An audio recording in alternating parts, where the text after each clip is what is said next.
ಒಂದು ಸಲ ಅದೇ ದಾನಮ್ಮನ ಗುಡಿಯೊಳಗ ವಿಜೃಂಭಣೆಯಾಗಿ ಆರತಿ ಮಹೋತ್ಸವವೆಲ್ಲ ನಡೀತಾ ಇತ್ತು. ಗುಡ್ಡಾಪುರದಲ್ಲಿ ನಡೆದಂಥ ಘಟನೆ ಇದು.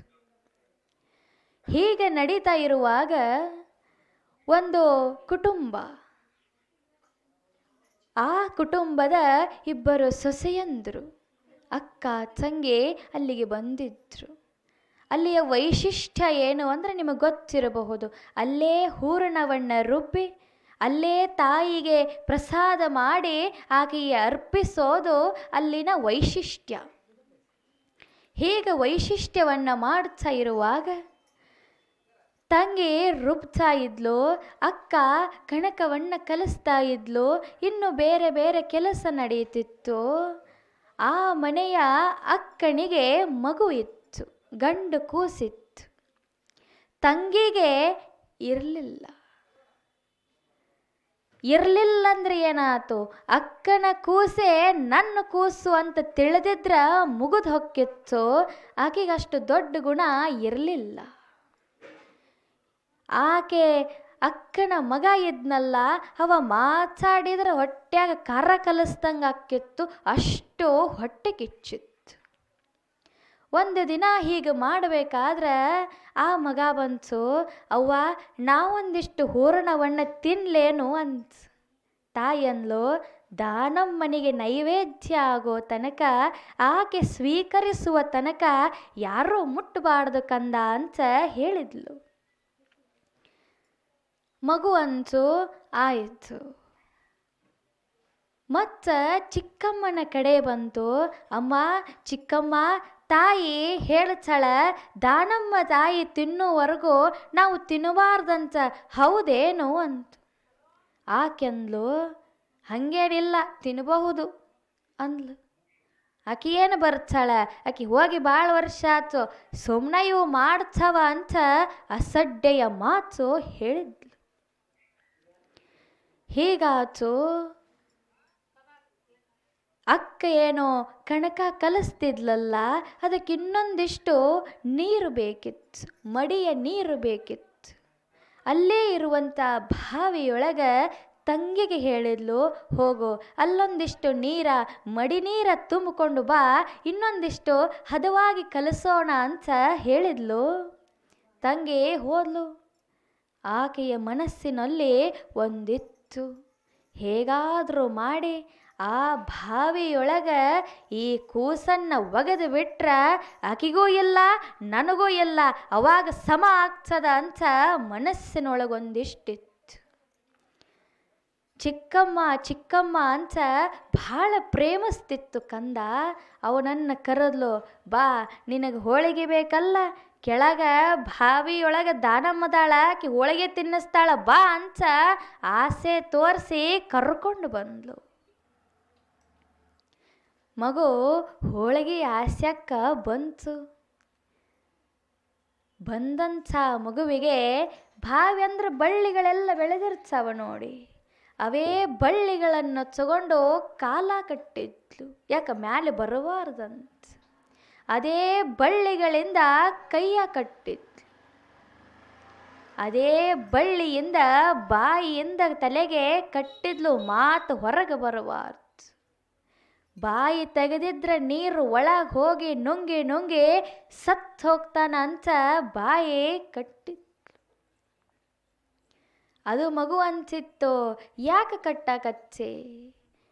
ಇಲ್ಲ, ಭೂಮಿ ಆ ಬಾವಿಯೊಳಗೆ ಹೋಗಬೇಕಾದ್ರೆ ಹೀಗೆ ತೆಗೆದು ಮಲಗಿತ್ತು. ಹಕ್ಕಿ ಪಕ್ಷಿಗಳೆಲ್ಲ ಮಾಂಸದ ಆಸೆಗೆ ಅವನ್ನ ಹೆಕ್ಕಿ ತಿಂತಿತ್ತು. ಅಂಥದ್ದೊಂದು ಆ ಬಾಯಿಯಿಂದ ಏನು ಮಾಂಸವನ್ನು ತಗೊಂಡು ಆಹಾರ ಮಾಡಿಕೊಂಡಿತ್ತೋ ಅಂಥದ್ದೊಂದು ಪಕ್ಷಿ ಜಿಂಕಿ ಹತ್ರ ಬಂತು.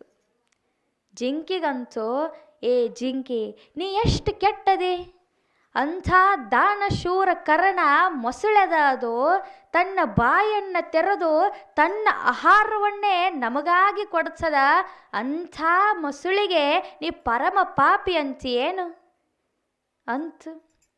ಜಿಂಕೆಂತೂ, ಅಲ್ಲಪ್ಪ, ನನ್ನ ಕಣ್ಣೆದುರೇ ನನ್ನ ಮಗುವನ್ನೇ ತಿಂದದದು ಅಲ್ಲ, ಬೇಟೆಯಾಡ್ಸದದು. ಸಮಾಜದೊಳಗೆ ಕೆಲವೊಂದಿಷ್ಟಾಗ್ತವ ಸ್ವಲ್ಪ ಚಲೋ ಅನ್ನಿಸ್ಲಿ ಅಂತ ಕೊಡೋ ಮಂದಿ ಇರ್ತಾರ. ಆದ್ರೆ ಇಸ್ಕೊಳ್ಳುವಾಗ ಅದರ ಹಿಂದಿನ ಮರ್ಮವನ್ನು ಅರಿಬೇಕು ಮನುಷ್ಯ.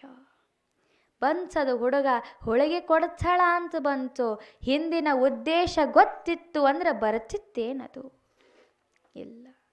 ಹಂಗೆ ನಾವು ಸ್ವಲ್ಪ ಆಮಿಷ ಒಡ್ತಾ ಇದ್ದಾರ ಅಂದ್ರೆ ಅದರ ಹಿಂದೆ ಏನದ ಅಂತ ಪೂರ್ವ ಪರ ವಿಮರ್ಶ ಮಾಡಿ ಮುಂದದನ್ನು ತಗೋಬೇಕು.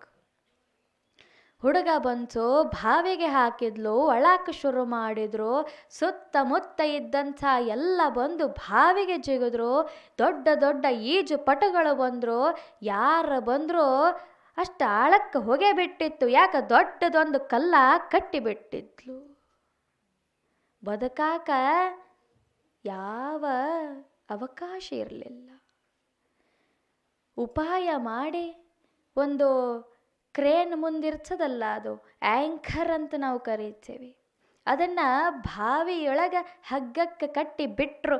ಮಗ ನೋಡ್ಸು ಅಂದರೆ ಎಳ್ಕೋಲೆ, ನಾವು ಮೇಲೆ ಎಳ್ಕೊಳ್ಳೋಣ ಅಂತ ಉಪಾಯ ಮಾಡಿ ಒಳಗೆ ಬಿಟ್ಟರು. ಕೆಳಗೆ ನೋಡಿದರೆ ಸಾಕ್ಷಾತ್ ದಾನಮ್ಮ ಆ ಕೈಗೆ ಕಟ್ಟಿರುವಂಥ ಕಟ್ಟುಗಳನ್ನು ಬಿಚ್ಚಿ, ಕಲ್ಲನ್ನು ಬಿಚ್ಚಿ ಹೋಳಿಗೆ ಉಣ್ಣಿಸ್ತಿದ್ಲು. ಹುಡುಗ ಅದೇನು ಬಂದಿತ್ತಲ್ಲ, ದಾನಮ್ಮ ಕೈಯೊಳಗೆ ಹಿಡಿದು, ಇದನ್ನು ಹಿಡ್ಕೋ, ಗಟ್ಟಿಯಾಗಿ ಹಿಡ್ಕೋ, ನೀ ಮ್ಯಾಲೆ ಹೋಗಕ್ಕೆ ಸಾಧ್ಯ, ನಿಮ್ಮ ಅವ್ವನ್ನ ನೋಡಕ್ಕೆ ಸಾಧ್ಯ ಅಂದ್ಲು. ಅದು ಅಂತು, ತಾಯಿ ನಾ ಇಲ್ಲೇ ಇರ್ತೇನೆ, ನಿನ್ನ ತೊಡಿಯೊಳಗೆ ಎಷ್ಟು ಆನಂದದ, ನಾ ಇಲ್ಲೇ ಇರ್ತೇನೆ ಅಂತ. ಇಲ್ಲಪ್ಪ, ಭೂಮಿಗೆ ಹೋದ ಮ್ಯಾಲೆ ಭಗವಂತ ಕರೀತನ, ನೀ ಬರಬಾರ್ದು. ಯಾವುದೋ ಒಂದು ಕಾರಣ ಶರೀರ, ನೀನು ಏನೋ ಕೆಲಸಕ್ಕಾಗಿ ಭೂಮಿಗೆ ಬಂದೇವೆ, ಅದನ್ನು ತಿಳಿದು, ಅದನ್ನು ಅರಿತು, ಅದನ್ನು ಪೂರ್ತಿಯಾಗಿ ಮಾಡಿದ ಮೇಲೆ ಮೋಕ್ಷ.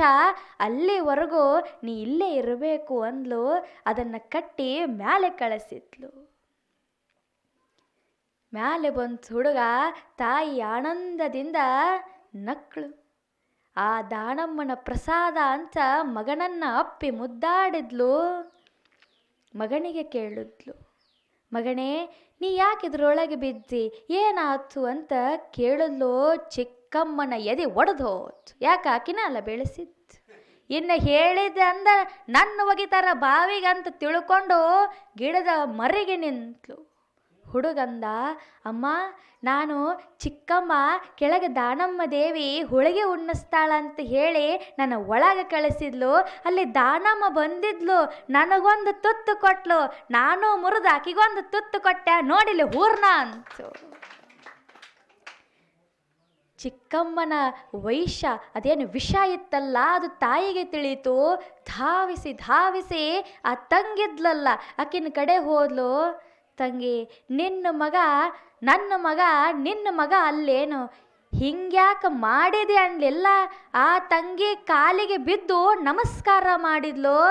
ತಂಗಿ, ನೀನು ತಂಗಿಯಲ್ಲ, ನೀ ಮಹಾ ತಾಯಿ. ನನ್ನ ಮಗನಿಗೆ ಸಾಕ್ಷಾತ್ ದಾನಮ್ಮನ ದರ್ಶನ ಮಾಡಿದ ತಾಯಿ ನೀನು. ಮಗನಿಗಂಚು ಆಕೆಗೆ ನಮಸ್ಕಾರ ಮಾಡು. ಸಾಕ್ಷಾತ್ ಪಾರ್ವತಿಯ ಅಪರಾವತಾರವಾದಂಥ ದಾನಮ್ಮನನ್ನ ನಿನಗೆ ತೋರ್ಸ್ಯಾಳ, ನಮಸ್ಕಾರ ಮಾಡು ಅಂದ್ಲು.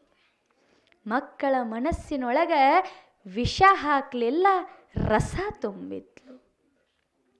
ಚಿಕ್ಕಮ್ಮ ಕೆಟ್ಟವಳಲ್ಲ, ನಿನ್ನ ಸಾಯಿಸಾಕ ಮಾಡಿಲ್ಲ, ದಾನಮ್ಮನ ದರ್ಶನ ಮಾಡ್ಸಾಕ ಮಾಡ್ಯಾಳ ಅಂತ ಒಳ್ಳೆಯ ಸುಬುದ್ಧಿಯನ್ನು ತುಂಬಿದ್ಲು. ಹಂಗೆ ಮಕ್ಕಳ ಎದುರು ನಾವು ಎತ್ತರ ಆಗಬೇಕು. ಮಕ್ಕಳು ನಮಗೆ ಗೌರವ ಮರ್ಯಾದೆಗಳನ್ನು ಕೊಡಬೇಕು ಅಂದರೆ ನಾವು ಒಳ್ಳೆಯ ಪಥದೊಳಗಿರಬೇಕು. ಯಾವಾಗ ನಾವು ಒಳ್ಳೆಯ ಮಾರ್ಗದಲ್ಲಿರ್ತೀವೋ, ಮಕ್ಕಳು ಹೇಳೋದು ಬೇಡ, ಕೇಳೋದು ಬೇಡ, ಅವು ಅದೇ ಮಾರ್ಗವನ್ನು ತುಳಿತಾವ. ಶಿಶುವಿನಹಳ್ಳಿ ಬಸವಣ್ಣಯ್ಯ ಸ್ವಾಮಿ ಹಿರೇಮಠವರ ಸಾರಥ್ಯದಲ್ಲಿ ಮನೋರಂಜನೆ ಹಾಗೂ ವಿಶೇಷ ಸುದ್ದಿಗಾಗಿ ನಾಗಾಭಿಮಾನ ಯೂಟ್ಯೂಬ್ ಚಾನೆಲ್ ವೀಕ್ಷಿಸಿ.